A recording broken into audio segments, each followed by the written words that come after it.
tell you if it's you or not. If it was me, I would say I don't want to get married. You know that, Young.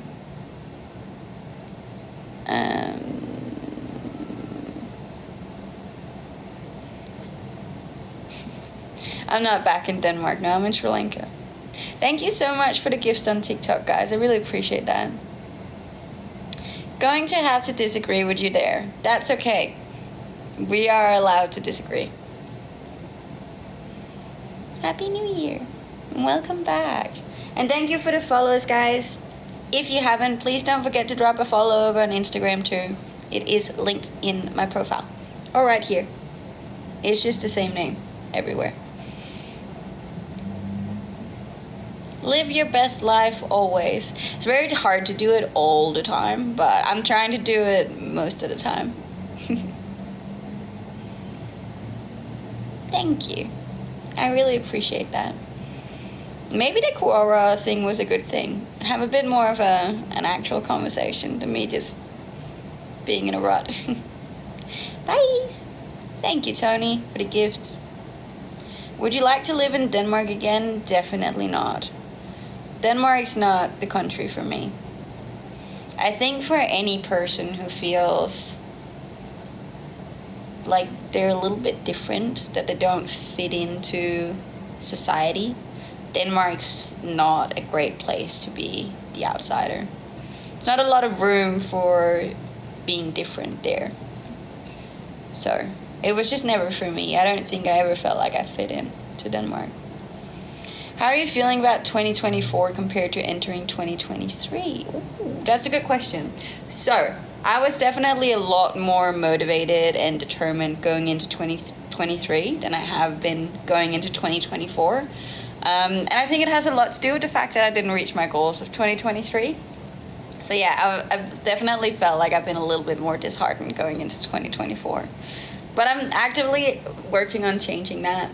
It's just, it's been a lot of other factors, and this is not to try and have like shitty excuses, but like I've been very sick. Sri Lanka has been very different. Lost a lot of things. There's just been a lot of like negatives happening over the last month that meant that going into 2024 I probably wasn't at the mindset I should have been going into the new year. Thank you, and thank you so much for the follows, guys. I really appreciate that. Do you need a Schengen visa to adventure in Europe? That depends where you're from, but yes, for the most part. Thank you, I appreciate that. I remember asking you about your goals and how you would handle accepting not always reaching them, because eventually there will be a peak. Not to say you already reached that, but it's a possibility. Of course it's a possibility, and like I'm super grateful. I reached a lot of my goals and I got really close to the ones that I didn't, and there's still a great success in that. And as I said in one of my videos the other day, I read a really good quote that said it wasn't the, what was it, I've forgotten it. Do I have it here? I don't have it here. Do I? Oh, I'm gonna read it to you, hold up.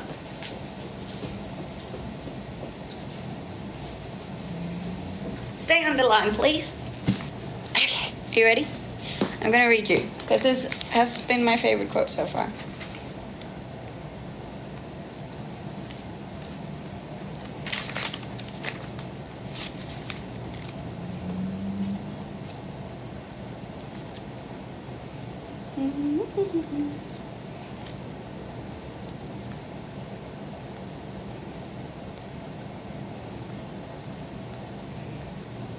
I forgot where it is.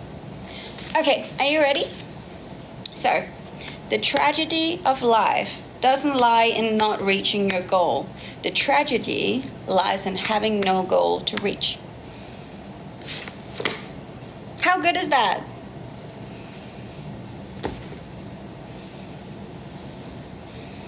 And I think that's just so important, because like I wouldn't have gotten a quarter of the way if I hadn't set the goals, you know? So it's not about reaching them. It's about having them, to have something to work towards.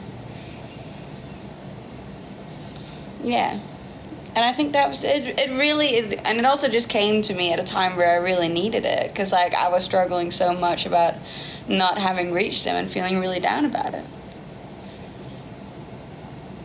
That's okay. You don't have to like it. I love it, and that's the most important thing. Yeah.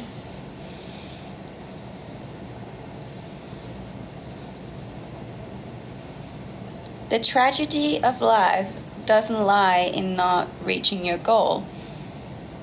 The tragedy of life lies in not having a goal to reach. Yeah, and I just like that just really spoke to me. And I think, yeah, instead of being so hard on yourself and not reaching your goals, or maybe having reached them even, is like,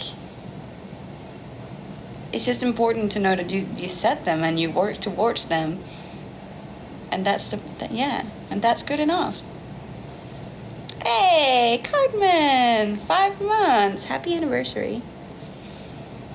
Be kind to yourself. Exactly. Absolutely. Yeah, so that really spoke to me. And the thing is, like, people can say that I maybe peaked last year and I did the best that I will ever do. But the thing is, if I accept that in my head, I make that the reality. And I'm not willing to accept that. And the thing is, I could have maybe peaked in one thing, but then there's so many other avenues and other things that I can peak in next year. It doesn't always have to be the same thing that you peak in.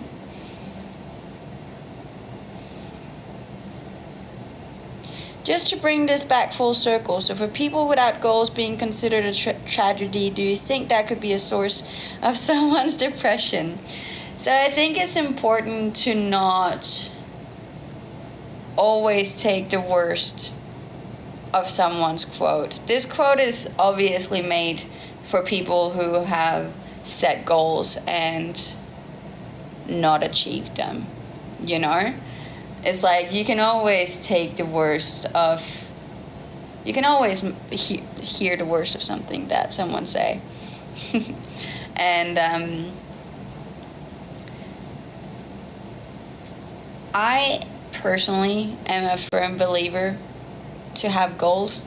And as I said in my video on TikTok as well, it's like, it's not about having like a really, like, it's not about the goals that you set. Like, it can be everything within the spectrum. It can literally just be, I want to survive this year, you know, like I want to make it to the next year and still be here. Like, that is a goal too. And if you achieve that, that's amazing.